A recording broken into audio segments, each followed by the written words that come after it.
Abantu benshi bakunda kwibaza ati ninde muntu waba ukize kurusha abandi mu Rwanda w'umuhanzi w'umuririmbyi. Abantu benshi baza abahanzi bagiye bagize ba mbere ku isi nka Jay-Z. Jay-Z ni umuhanzi wa mbere ukize ku isi. Abantu bakibaza ati mu Rwanda ntago bahemba, ninde muhanzi waba akize kurusha undi, cyangwa se abahanzi baba bakize kurusha abandi mu gihugu cy'u Rwanda bafite agatubutse kurusha abandi, umuziki wahiriye ukabatamo ibiceri bya danje. Uyu munsi rero mbaze urutonde rw'abantu 10 bakize kurusha abandi mu Rwanda b'abahanzi b'abaririmbyi b'ibyamamare muzi bakoze umuziki kuva kera kugeza na n'ubu ngubu. Tudatinze rero katuze turebere hamwe abahanzi 10 ba mbere bakize kurusha abandi mu gihugu cy'u Rwanda. Ngira ngo mwese nimba rugambiriza kuri channel wawe tukora subscribe ukanakoresha ku nshuti zawe n'ibino video yakunogeye. Twihuse cyane ku mwanya wa 10 hari umuhanzikazi w'umunyarwanda ukorera mu gihugu cya Kenya ariko akaba yaravukiye mu Rwanda. Uwo nawe ndi bamwita Ingabire Dorcas. Ariko akaba yaramamaye cyane nka Sani wisanira akaba yakoze indirimbo ari kumwe na Bruce Melody yitwa Kungora. Ingi akaba ari imwe mu ndirimbo zashoyemo amafaranga menshi cyane muri video dore ko nyirayo yaranafite cyane. Uyu nguyu Sani rero akaba afite inzu icuruza ibintu by'imyenda bibyanguye mu gihugu cya Kenya, akaba arakura amafaranga menshi cyane, akaba ari umwe mu bakire bitunze mu Rwanda, akaba ari byanatumye aza ku mwanya wa 10 mu bahanzi 10 bakize kurusha abandi mu Rwanda. Ingabire Dorcas rero wamenyekanye cyane nka Sani akaba atunze ibintu by'ubumenyi neza 1.1 billion Rwandan francs, amafaranga atari makeya abantu batunze ari bakeya mu Rwanda. Dore ko mwibutsa yuko mu Rwanda abantu batunze miliyari y'amanyarwanda ari abantu bagera ku gihumbi bonyine, aribo bantu bonyine babasha kuba batunze miliyari.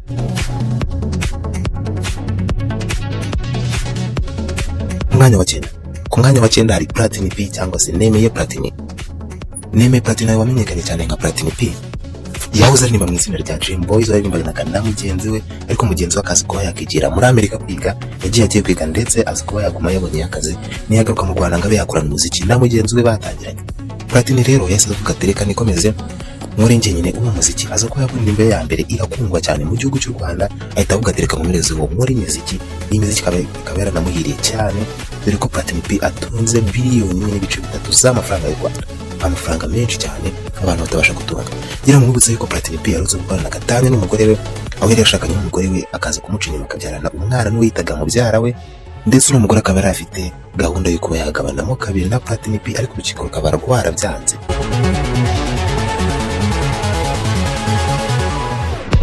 Ku mwanya wa 8 ari umuraperi ukomeye cyane Gatsinzi Emery ukunzwe mu muziki nyarwanda nka Riderman. Riderman yatangiye umuziki kera dore ko abantu bagiye batangira umuziki kera ari kumwe na ba Jay Polly, akaba ari umwe mu baraperi ba kera bakiriho ndetse bakijwe n'umuziki.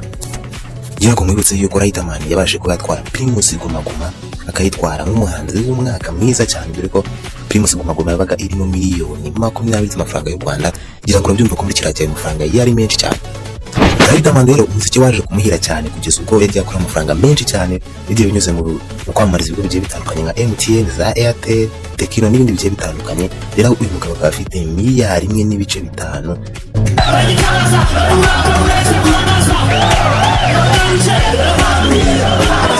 Ku mwanya wa 7 hari Ngabo Midari Chobert, akaba yaramenyekanye cyane nka Midi, akaba yarakora indirimbo zigiye zitandukanye nyinshi cyane zakunzwe ku isi hose, twirangagije ko no mu Rwanda zari zikunzwe zaragiye zigera ku ruhando mpuzamahanga. Ubwo akaba ari twavuga ko ari umuhanzi wakoze ibidasanzwe mu gihugu cy'u Rwanda. Afite indirimbo yitwa Slow, iyi ndirimbo ikaba imaze kugira views zirenze miliyoni 100, akaba ari imwe mu bintu bikorwa n'abantu bake muri East Africa ndetse no mu Rwanda, akaba ari wa mbere wabikoze. Ngabo Midari wahoze aririmba indirimbo z'urukundo yaje kubihindura ajya kuririmba indirimbo z'Imana, ndetse bikaba binavugwa yuko yaba ari kwigira ubu pasteur mu gihugu cya Amerika dore ko ari hasigaye atewe n'umugore we Mimi, banabyaranye abana 2. Midi rero yaje kuzamukana na mugenzi we witwa The Ben, baza gukundwa cyane mu gihugu cy'u Rwanda ndetse no hanze y'igihugu cy'u Rwanda. Ibi babyarira kwamamariza ibigo bigiye bitandukanye cyane nka MTN, ndetse banatwara Primus Guma Guma aba bombi, ndetse Midi kuri ngo bakaba bafite miliyari 1.7 z'amafaranga y'u Rwanda.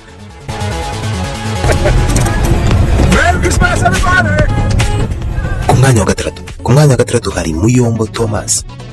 Muyombo Thomas yavutse ku ya 28 Ukwakira muri 1984. Muyombo Thomas rero akaba yamenyekanye cyane mu muziki nyarwanda nka Tom Close cyangwa se Dr. Tom Close cyangwa se Dr. Muyombo Thomas, dore ko ari nawe ukuriye urwego rwo gutanga amaraso mu gihugu cy'u Rwanda. Urumva ko ari ibintu bigiye bikomeye cyane. Ikintu nakunze kuri Tom Close niko Tom Close ari we muntu wa mbere watwaye Primus Guma Guma mu Rwanda. Niwe muntu yatangiriyeho ahita yitwara nk'umuhanzi wa mbere wabashije kuba yatwara Primus Guma Guma. Uyu mugabo nawe rero yatangiye umuziki we kera cyane ndetse uza no kumuhira mu ibiceri byinshi, dore yuko amafaranga yawo yagiye yashora mu bintu byinshi ndetse akayavanga n'amafaranga akura mu buganga. Muyombo Thomas rero cyangwa Tom Close akaba atunze miliyari 2 z'amafaranga y'u Rwanda, amafaranga menshi cyane. Abantu benshi bafite inzu zo kuzatunga ariko bikaba bimeze nk'ibitabaho. Ni nkuru numvise sinda iverifiya. Ku mwanya wa gatanu hari Mugisha Benjamin wambaye cyane nka The Ben ajya akora hit nyinshi cyane, atwavuga nka hit yakoranye na Diamond. Iyi hit rero ikaba yaragize views nyinshi cyane, ikaba yaramenyekanishije ku isi, dore ko yaranasanzwe arenze mu gihugu cy'u Rwanda, afite abafana benshi. Muri 2010 nibwo The Ben yaje kuba ava mu Rwanda ari kumwe na Meddy, bajya gukora umuziki wabo muri Leta Zunze Ubumwe za Amerika, ariko The Ben we akaba yaragarutse mu Rwanda, akaba yari gukora ariko Meddy we akaba yarasigaye. The Ben rero umuziki waje kumuhira cyane binyuze mu kwamamariza ibigo bigiye bikonakomeye cyane nka Tecno, Camon, Airtel, MTN n'ibindi bigiye bitandukanye, nk'inzoga yamamariza nyinshi cyane zigiye zitandukanye, bakaba bamuha amafaranga menshi cyane. The Ben rero akaba atunze miliyari 2.3 z'amafaranga y'u Rwanda, amafaranga menshi cyane.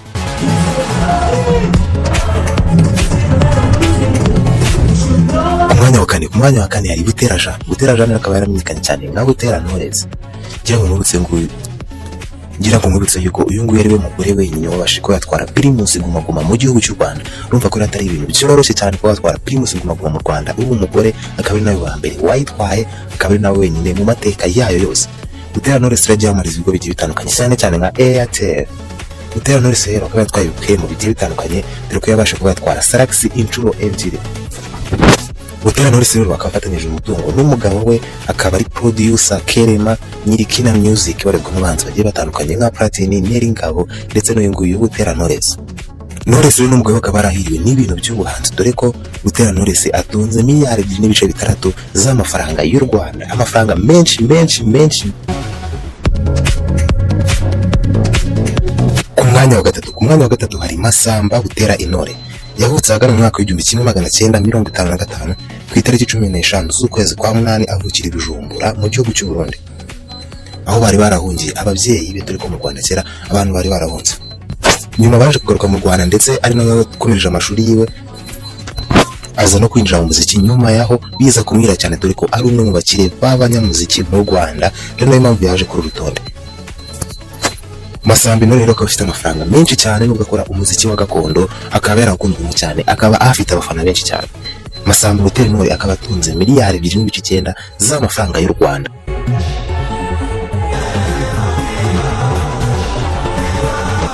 Ku mwanya wa kabiri turasanga Itahiwacu Bruce, akaba yaramenyekanye cyane nka Bruce Melody. Bruce Melody ni umuhanzi w'umunyarwanda w'icyamamare ukoresha izina ry'ubuhanzi rya Bruce Melody. Yavutse muri 1992, avukira i Kanombe mu karere ka Kicukiro. Ise yitwa Gervais Nibihangana ndetse na mama yitwa Valene Muteteri. Bruce Melody ni umwana wa kabiri mu muryango w'abana 4. Amashuri abanza yatangiriye ku kigo cyitwa Camp Kanombe i Kanombe. Amashuri yisumbuye yatangiriye i Kanombe ahitwa Efotec, aza kuyarangiza ahitwa Islamic mu karere ka Rwamagana. Bruce Melody yavuze yuko yahoze aririmba muri korali y'abarokore muri karitsiye y'iwabo i Kanombe, ariko bakaza kuba bataramuhaga umwanya ngo yigaragaze, dore ko yabahimbiraga indirimbo bakaza kuba baziha abandi ngo bari bo bazikora. Ibi rero bikaba byaratumye ahita avuga ati ibintu byakoreka mbishyire ku ruhande, yinjira umuziki wa nyawo. Muri 2011 nibwo Bruce Melody yakoze indirimbo ya mbere, ariko akaba yarayikoze akiga. Indirimbo nize kuba yamenyekana cyane, dore ko atabonye umwanya wo kuyamamaza. Muri 2013 nibwo Bruce Melody noneho yinjiye umuziki bya nyabyo, ariko akaba yarinjiye umuziki yarakubiswe cyane, dore ko avuga yuko aho yavuye ari kure.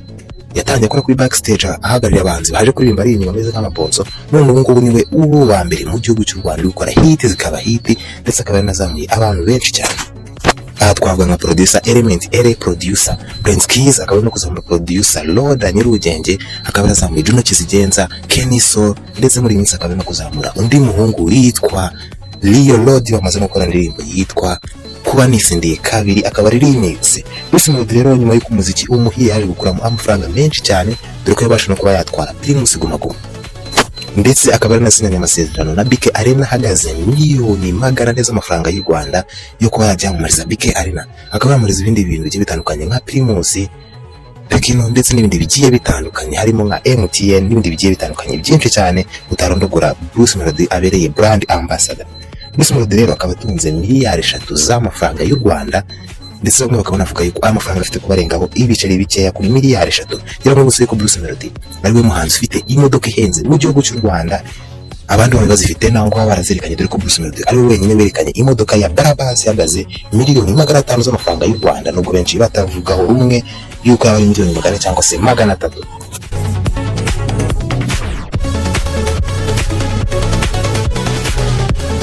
Ku mwanya wa mbere ko tumaze kubona abahanzi benshi cyane b'ibyamamare bari muri iri rutonde twamaze gushyira ku yindi myanya, uretse kuwa mbere yaba inde Neremetis Precises inde jya muri comment wandika ati n'ubwo natekereje maze wumve uwanyawe tumbwira ati yari uyu nguyu bro.